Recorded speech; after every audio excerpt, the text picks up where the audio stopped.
Going live. You're live. Can you hear us? Testing 1, 2, 3. How does this sound? Everybody hear us all right? Testing, testing, testing. Are we? All right. You can hear us. Perfect. All right. Let me just set this up. Boom. We're live. Well, we are in Pula, Croatia, still, unfortunately. We've been stuck in Croatia for almost 4 months, but tomorrow, Monday, we finally have somebody coming out to help us get the engine installed. So for those that don't know, we have to change the engine in the boat, and long story. It's taken so much more time and effort than it should have. And then the holiday season came around, and in Croatia, and also just like in Europe, in Eastern Europe specifically, people take off in the holidays, take off in the winter. They just stop working for like a month, 2 months, 3 months, some people. And that's like pretty normal here in Europe. And so we found that out because once the engine finally arrived, it was like about a week after everybody took off. So then trying to find somebody to help us install the engine and do the few final things that we need to do so that's installed, we just haven't been able to find anybody. But finally, tomorrow, 8 a.m., we will begin with Robert, and we will begin taking off the propeller so that we can fix everything in fix the propeller shaft, install the coupling that needs to be installed to install the engine, change the bearings, and seacocks, and any place that water could possibly come in from the engine bay will be new. So that'll all be getting started tomorrow. And then hopefully that'll only take a week. And then once that's done, we'll be headed back onto the water. And then from there, we will begin our journey down to finally. Oh, it'll be so good. Yeah. It'll be so good to go to Greece. So that's a little bit of an update about what's going on with us. We've just been hanging out here, living in the boatyard here in Pula, Croatia, for quite a while. We took a trip to Morocco for 2 weeks about a month ago. Month and a half ago. Took 2 weeks to Morocco to change it up a bit because just living in a boatyard, and we've got our routine, but it's like, well, we're not living in a boatyard. So we went to Morocco, and that was great. But yeah, everything is finally coming together. So are there any other updates that I missed? I think that's pretty much so the plan for 2019 is first we will head to Greece. We'll head down to Greece, and that'll take us probably 2 weeks to get to Greece. And then in Greece, we got all sorts of stuff planned. Hey, it's Mia Sak for the donation towards the engine. We really appreciate it. Yeah, it's a long story about it'll all get covered in a video, but we had some run-ins with some unscrupulous people here, and yeah, it's turned out to way longer time and way more money than we ever anticipated. But the plan, so we go down to Greece, 2 weeks to get to Greece, got a lot of stuff planned in Greece, mini islands, mini alternative living spaces episodes, and many activities planned for Greece. So what you can be expecting on this channel for the coming year is the alternative living spaces. Those will continue and will be getting better every then we will also be creating more sailing videos, as well as wanting to expand that and develop that into something that is more towards what I've envisioned. The videos have been coming together nicely, but sailing and living this lifestyle has been like the hardest adjustment that I've ever gone through. And so the whole process of like traveling up until now and filming all of that and like trying to develop this show as we're still hit every which way by the universe we it hasn't like come together exactly how I've envisioned, but we've got plans to develop that much better in this coming year, and so that'll include going. We'll be learning how to free dive in Greece. We've got lined out to start free diving. So free diving, spearfishing, like gathering our own food and things like that will be integrated into the channel and into videos. The other plan is to start doing work with different conservation with and marine species, as well as other conservation in different places that we visit. And hopefully that'll help us and you guys to understand more about this planet that we live on, because it is like so diverse. I think about the United States a lot and how insanely different the United States is from the East Coast to the West Coast, from the South to the North.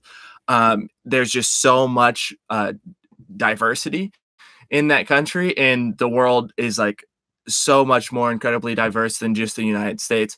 And so diving into things like conservation and wildlife and ecology, and hopefully some more things related to the actual locations that we're in, I think will help us all have a better understanding and appreciation for the floating orb that we all share and live on. So that's some plans. We've got some of that stuff lined up. And then some of it's all just in our heads right now. But the plan is Greece, then from Greece, hopefully to Turkey, possibly into the Black Sea, possibly not. And then southeast to Cyprus. The plan is to Israel, and then Egypt, and then head west, and then eventually near the winter arrive in the Canary Islands, and then hopefully we'll cross in the winter of this year. That's the plan. Okay, Tara, did you see any questions? The winter this year, that's so crazy to say. It's coming That's up. The plan. Yeah. That's the plan. We'll see how it goes. Nothing has gone according to plan thus far. And as they say, the best laid plans go awry. And I definitely don't lay the best plans. So what are some of the questions that you saw? A good practical one is, what kind of shaft seal are you going for? So we're looking to do like the Volvo stuffing box. But I was looking at another one because the dimensions of are not standard in Europe, because the boat was built in the United States in 79. And so I think I assume that on inches and everything we work with here is in centimeters. So the tube is 61 centimeters and the shaft is 32 centimeters. And so that makes it difficult to find a stuffing box for that. But right now we're looking for the Volvo type stuffing box. But I saw another one that started with an R, that you put a metal ring onto the shaft and then you connect that to the tube, and it creates an even better seal than the Volvo, apparently. So looking into that, but aiming for the Volvo and mainly just trying to find one that fits. Thank you, Brian Whitstrom, for the $20 donation. Very aided. And we will keep on going. Keep on keeping on. Yep. We have a question from Ledion. It's how long have you been sailing for? How long have you been sailing for, Tara? Since we moved on to this boat, pretty much. I grew up boating, but yeah, first time sailing was here on this beautiful vessel. And we arrived in Europe on May 6th, and that's whenever we moved on to the boat. And so we had 4 days? Yeah, 4 days, 5 days to prepare, and then we set off on our first sail to Mallorca.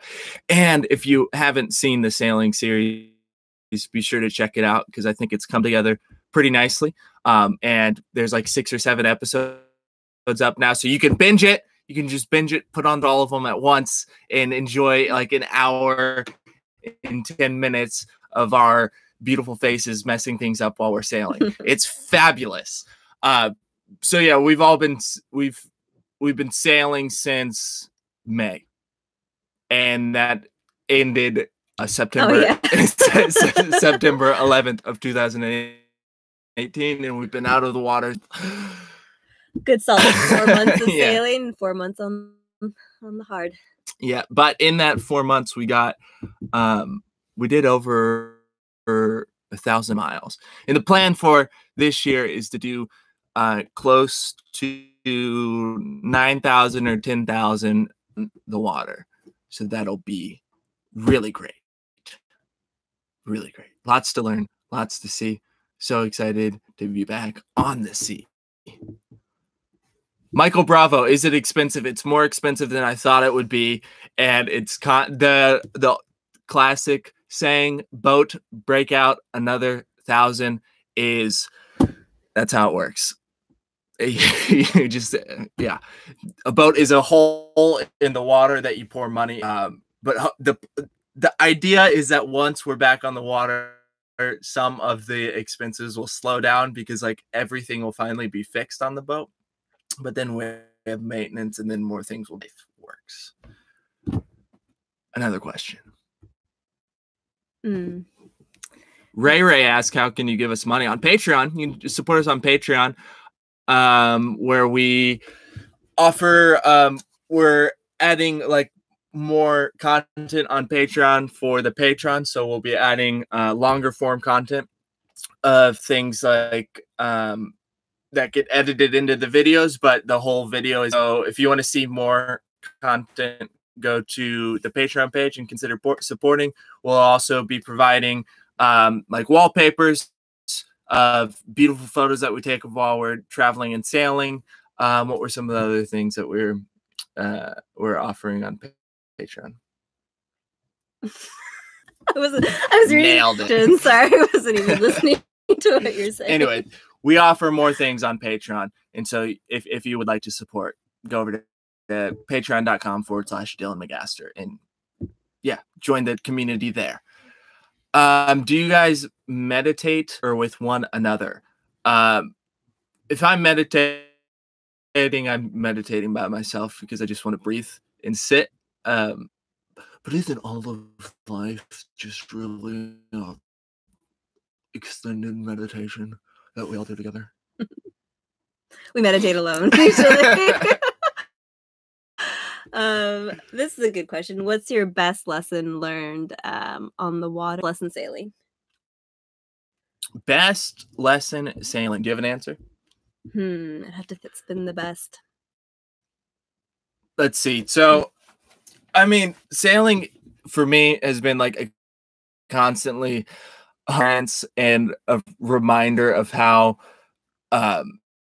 much there is to learn and how something, like the way I've gone about living my life is everything that I want to do it and figure it out as I do it. And it's worked pretty well so far in my life.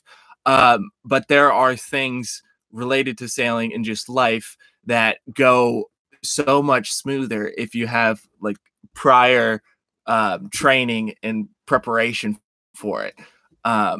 Like example of we things, the issues regarding the engine, the sails, some of the issues that we've encountered probably could have been prevented had I just known more about sailing. So a lesson of like studying and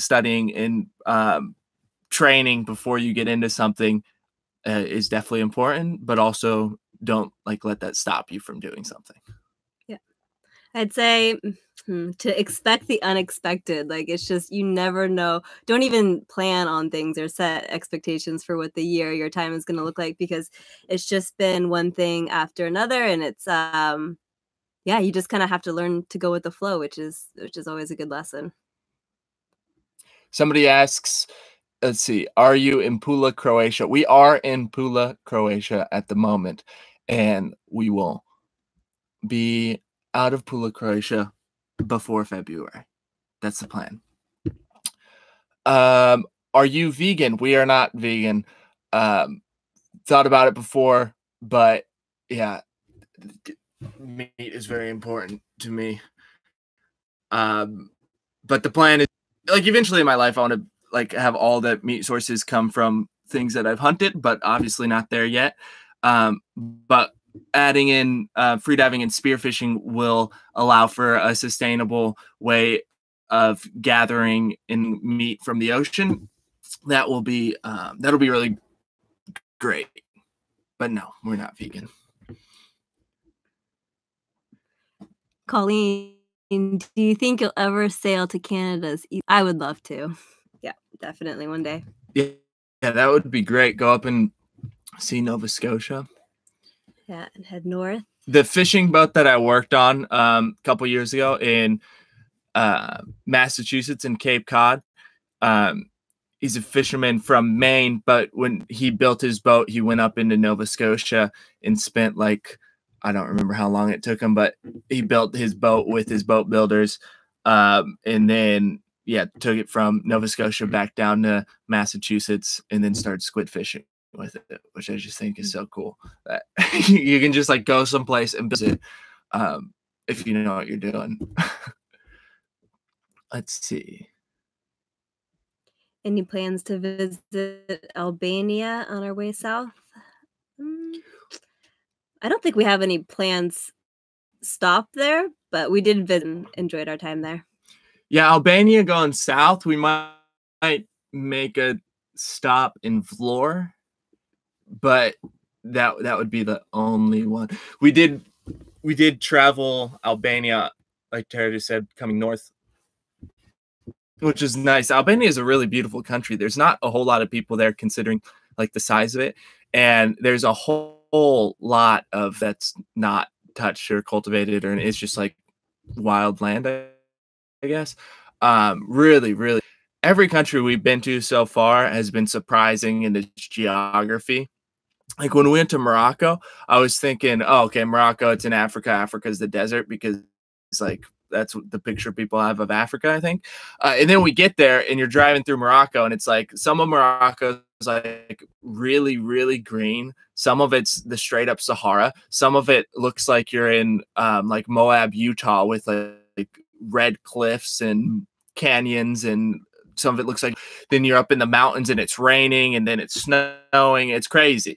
Been very, very surprised with the diversity of the geography of all the countries we've been to. In Albania was definitely a surprise about Albania.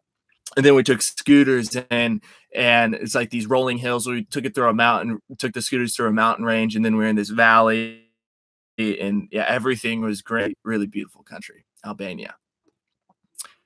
And it turns out that in Sarande, there's a statue of Hillary Clinton. And then in another town in Albania, there's a statue of George Bush. And it turns out Albania and great friends. And so we got treated really well in Albania. It was great. Let's see. Any more questions? Have you found a favorable knife?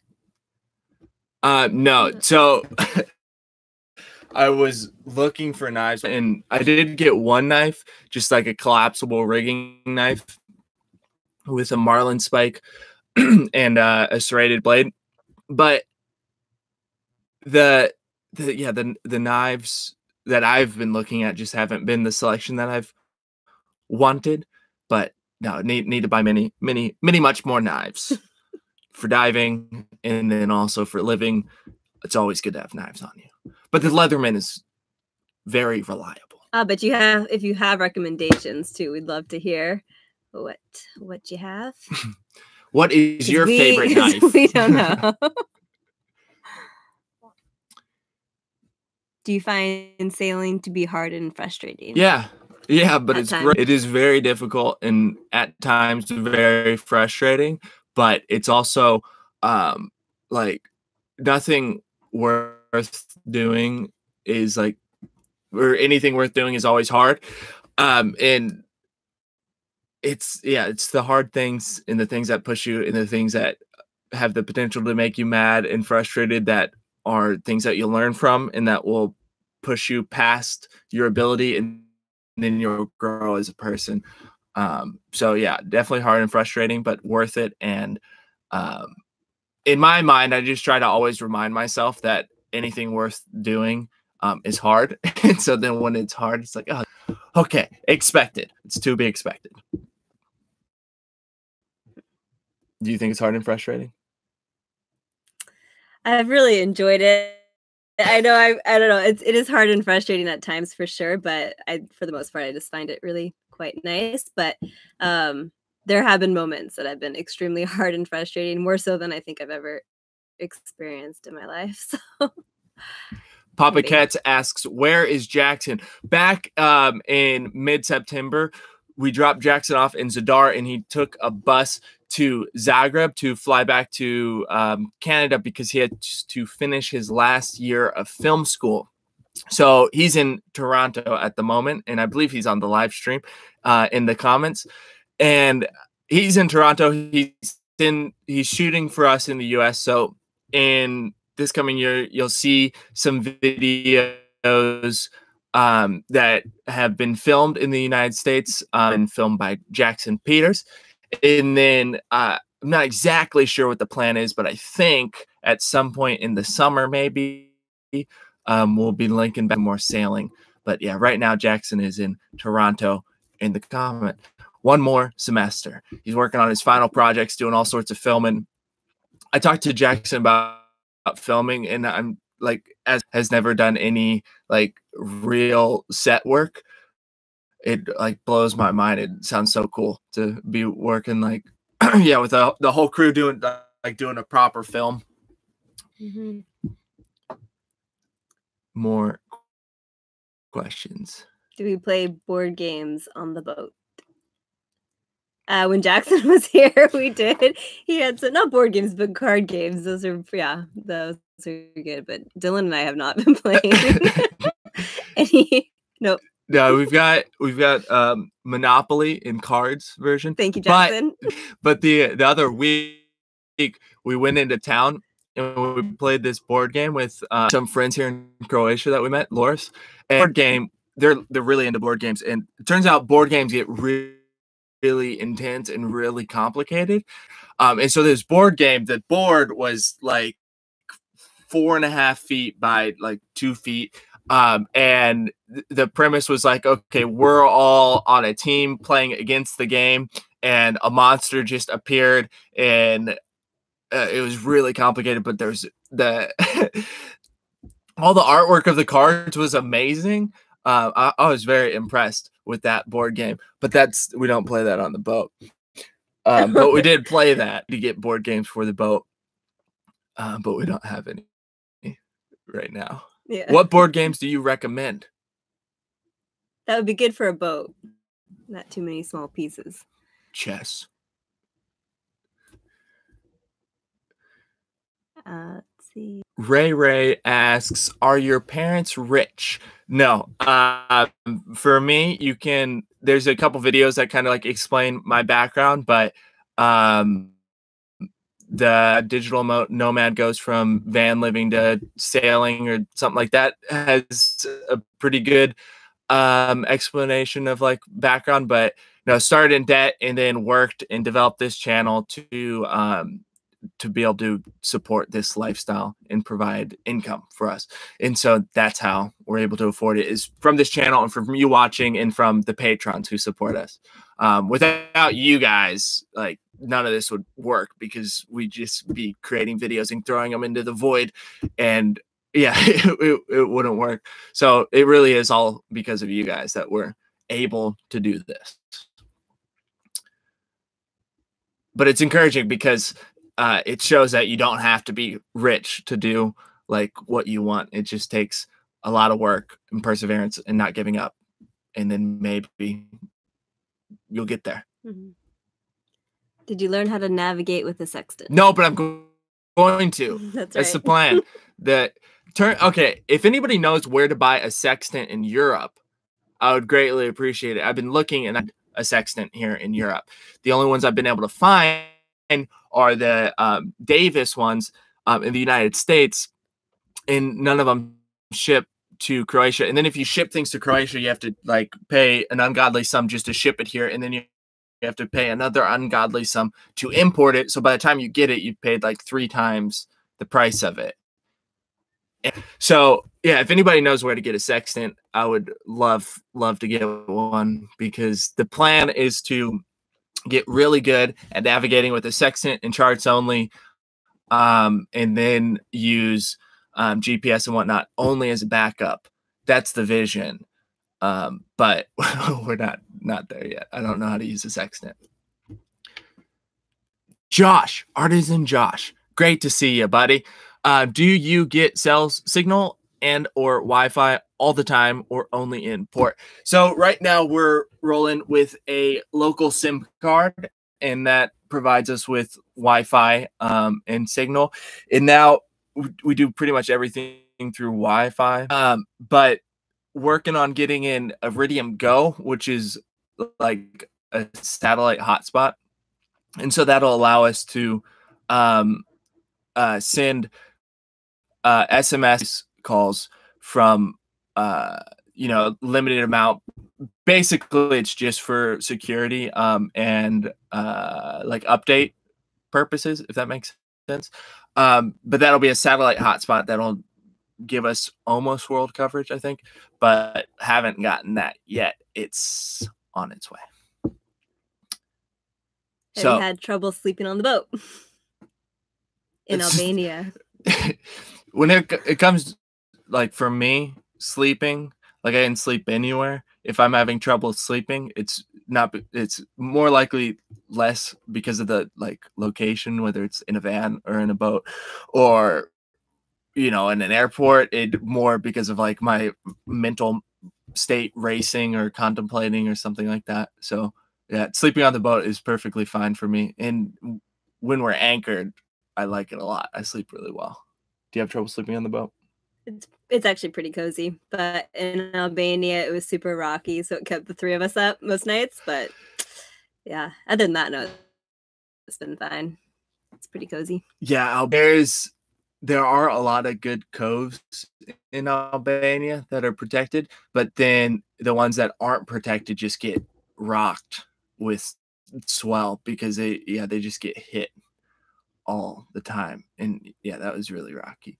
But in Croatia is really protected, so there's not a lot of swell here. And then we were in Kotor, Montenegro, which is like, I think it's 17 miles in to get to Kotor, and these inlets. So then you're anchored, and there's literally no swell. We made a time lapse at one point while we were in Kotor, and I looked at it the other day, and it's got all the boats on the water. Normally in a time lapse with boats on the water, they're like freaking out and moving all over the place. The boats all across the whole time lapse. And I was like, wow, it is super. And then as soon as we got back out into the water, we were all like, oh yeah, that's right. We've been on flat water. Does anyone still get seasick?